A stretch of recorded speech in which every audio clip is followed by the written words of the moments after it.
you on the show. Once again, Amnish, the index is making an attempt to actually claw back to that all-time peak.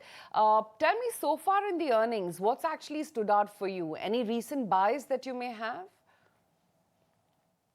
These earnings actually have been quite good. If you look at sectors across, whether these were, in fact, PSU banks did well. Some of the names in consumption, they were, you can say, outliers.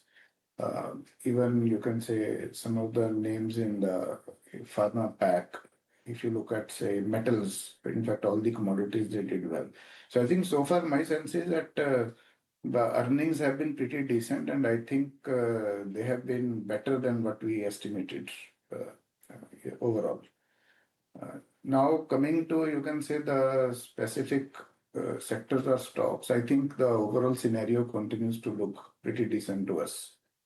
And the way your inflation remains benign, and I think the overall consumption demand, I think it is likely to move up. So I think there is enough, I think, enough scope for the markets to move up. I think some of the earlier sectors, for example, whether it is, you can say, hospitals or travel. So now the traction might be little less, but some of the, for example, metal packs is doing well and it should continue to do well, whether it is, you can say, Tata Steel, JSPL, etc. So all these names, even some of the consumption names like your maybe Britannia, Titan, etc. So I think there is enough on the plate now for the markets to, I think, move up.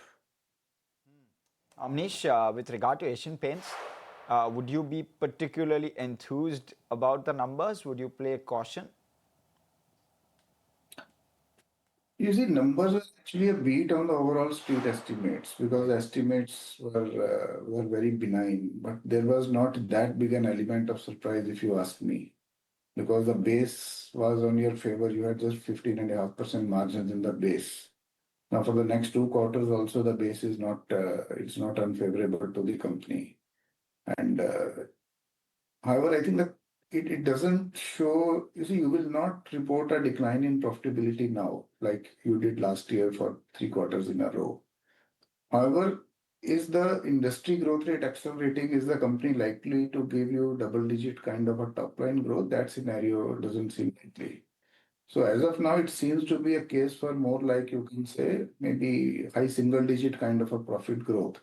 And I think the recent rally in the stock price by 20%, I think that has more or less factored in all the positive, even if I paid high P multiple and everything. I think there is very limited room now, and one should be cautious for any immediate upside in this stock from the current levels.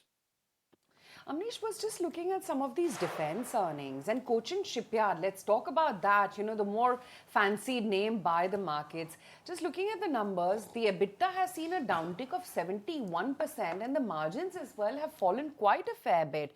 Do you think this could act as a trigger point of, you know, sort of a turnaround in the rally that defense names have been sitting on? Or you think it'll be more an individual Cochin Shipyard case by case basis kind of move? These numbers particularly, but when we look at, say, defense companies, we will always find the numbers to be lumpy. In certain quarters, we will find the growth rates to be high, depending upon the, you can say, the completion of the orders and the way you can say they deliver the, for example, ships or the various frigates, etc., which they make. So one should not look at, say, defense company numbers on a quarter-to-quarter basis, because on a quarter-to-quarter basis, there could be a lot of fluctuations. In the long term, all the big defense PSU companies, I think their order books are overflowing, and there's a lot of momentum in all these companies. So the long term looks good, and I will not pay much attention to what happens on a quarter-to-quarter basis. Uh, Amnish, can you also take us through some of the private sector banks? You know, in the last 1.5 months, we've seen some of the private sector banks like HDFC contributing a lot to the Nifty rally there. How do you see HDFC Bank and maybe Axis and ICICI? Which is the main thing is banking. I think going forward, we should see improvement in the numbers because the overall environment looks reasonably good. The NIM pressure, I think we are actually coming towards the fag end of the NIM compression, which happened because your liability repricing that happens much faster than the asset repricing. So I think incrementally from here on, all the bank numbers they should start looking better. I think from 3Q or 4Q of this year. And if you look at even the credit growth, which at one point of time, maybe a few months back, was around say 90%. Now that is already in the double digits. And if the overall demand in the economy picks up, so if that number goes to maybe say 12-13% or above, I think we have got a decent ground for all the banks to start reporting better numbers. So I think it is in banks always, you can say they always move in, you can say, in a herd. So once the numbers start improving for the economy for all the banks, and I think all the your leading private sector banks, they should start contributing. Currently, I think PSU banks have done relatively better in the last month or so. But I think coming particularly to HDFC Bank, I think their LDR should start normalizing, although it still remains high relative to others. So I think it is going to be, you can say, particularly, if, for example, Axis Bank now, I think post last quarters, you can say increase in NPAs and also that is considered more like a one-time, nothing should stabilize. So I think going forward, we should see more and more traction even start coming to the private sector banks, because if the economy grows, if the credit growth picks up and the NIMs improve, there is a decent money to be made in most of these banks. Do you have a view?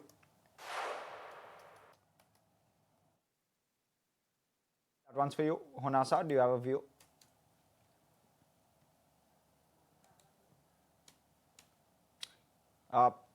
Not sure. Somil, can you hear us? Remember, I think 2024-25, there was this massive correction for Honasa, but then post that, I think the stock has largely underperformed. And Amnish, how do you look at something like a Honasa, the single-digit kind of growth, while it's largely in line with what street estimates were, but for a stock which is clearly trading at a multiple of 100 plus times, price to earnings trailing 12 months. How do you justify that, or how do you view it? Give us a sense. See, for all these companies which started at B2C companies, the expectations are that they will gain share, they will grow ahead of the market, and the expectation is always a good double-digit growth from these companies. So I haven't looked at the numbers of late in big detail, but I think for all these companies to sustain the kind of valuation, first of all, the variability in their performance, that variation has to come down. That is one. And secondly, the growth rate has to be consistently in double digit for them to command high multiples. Okay, that's that on the fundamentals, and I think it's almost been a whole year of underperformance that one has seen. I think it's the Jan quarter where you had that very hugely disappointing numbers from Honasa, and ever since then, of course, the stock has been a massive underperformer. But Somil, do you sense that at 282 levels, finally the worst could be behind us for Honasa on the charts? At this point of time, Honasa is just trading below 200 daily moving average, and it has been trading between 265 and 310, 315. So that's a range, and this range has been there for a little while now. I'll wait and watch. I won't hurry up on this. The breakout levels are about 300. Once it closes about 300, it will close about 200 daily moving average as well, and that will be a breakout. I think that will be the right time to enter the stock. The first target would be around 335, and after that, the next target would be 390. Somil, can you also take us through some of the capital goods segment? We've seen softness in the earnings from many of the capital goods players. How do you see some of them? I think L&T definitely is looking great to me in this pack, and I'll go with the large, the heavyweight itself. It has been trading about 20 daily moving average, and every time it dips, it catches on with the 20 daily moving average and starts the uptrend again, resumes the uptrend again. Medium term looks good.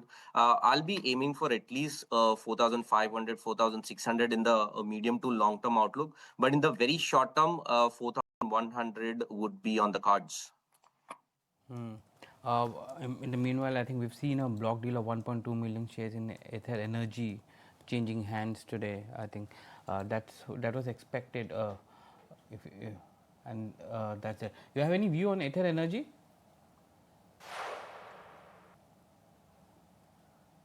Ather Energy, a little negative at this point of time in the very, very short term. it is just trading above the 40 daily moving average, but daily charts look a little negative. I'll be expecting the stock to go down till at least 530, 520 levels. But in the medium term outlook, if you see in the medium term outlook, the trend is up. There's no doubt about it. So the strategy should be to buy on declines, not short at this point of time, not to exit. Buy on decline should be the strategy. I'll be expecting a good targets on the upside, at least a minimum of previous swing high of 760, 770. Just looking at inventory numbers, and those look a little disappointing. The EBITDA has come in flat. The margins have come in at 43% versus 46% on a year-on-year comparable basis. Other than that, of course, lots of other earnings. You've got data patterns. The net profit is jumped up a solid 62%. Look out for what that number does. Even for a Nazara, for instance, margins are at their highest level since Q3 of FY24. The mobile gaming business revenue has seen a massive jump up of about almost 81% or so. There's Man Infra, GNFC, Entero Health, Sansera Engineering, Supriya Life Sciences. All these numbers have been quite good. And of course, there is that disappointing set as well. Cochin, of course, is one such name that we were flagging off. There is IRCTC as well, wherein the margins have come in flat. Muted ticketing revenue growth is what they've seen on year-on-year basis. IRCON 2, their EBITDA has seen a downtick of about almost 30%. There's SpiceJet, the net loss has expanded hugely. The top line as well has seen a downtick of about 13.5%. Cohance 2, EBITDA downtick of 41%. Senco Gold, muted revenue growth. EBITDA and PAT, though, have seen a jump, but that's on a very low base. So all these earnings is what we're going to look out for. But Amnish, you also have Hero and Eicher reporting their numbers today, right? You look at the entire consumption piece very, very closely. And then, of course, Ather is also in news. Tell me, who's going to win the race? Would it be names like RE, which, of course, are more lifestyle plays? Do you think that dominance in the market share will be maintained?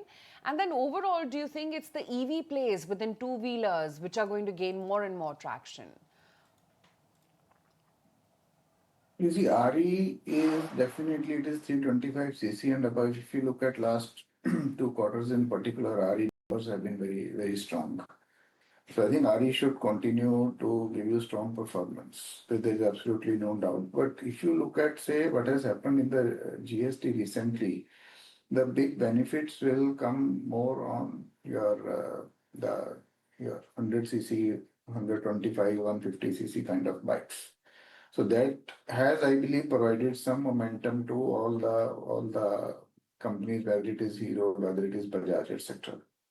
So I think maybe for at least another 4 to 6 months, we should see strong numbers to continue from the two-wheeler companies. Now coming to your companies like, for example, Ather, which are more on the EV side, then one needs to look at that. Say, for example, you look at the scooters market in EVs. Now it was you can say standalone new companies which actually came, which started growing. But if you look at the recent times, companies like Bajaj, with its Chetak or a TVS. So these are traditional companies, they have been gaining a lot of share in the EV space also. These companies, they have got strong balance sheet, good cash flows, and above all, they have got very strong distribution network also. So I think you can say all the companies which are today having the ICE engine and which are, I would say, going strong on the EV side, I think they will continue to gain share. And it is not going to be just the forte of the new age EV companies that they come and they are going to have any disproportionate share of the market. Just to update, there are 3 block deals that have happened on the NSE. One is Tata Capital, 1.1 million shares coming in at 325 rupees or so. You have Samman Capital, 8.8 million, and then you have and Ether Energy, 8.7 million. So these 3 big block deals happening in the first session of NSE as we speak there. So, Somil, if you can also take us through, some of the auto companies. You spoke briefly about Ather, but Hero Moto, the numbers are expected today, and Eicher. Eicher Motor, definitely a topic, always been a topic. Hero MotoCorp definitely on the uptrend, has broken out of a inverted head and shoulder pattern, huge pattern. After that, we've seen a great rally on the upside. I think this should continue for Hero MotoCorp. My targets are way above 6,000, 6,100 levels. So I'll be aiming for that in the medium term outlook. Even in the short term, it is trading about 20 daily moving average. So in the short term, the targets would be around 5,700, 5,800 levels. A great stock to be in, should always be on your portfolio. The other stock which you mentioned was Eicher Motors. Eicher Motors has been very sideways in the last, I think, 1.5 month now.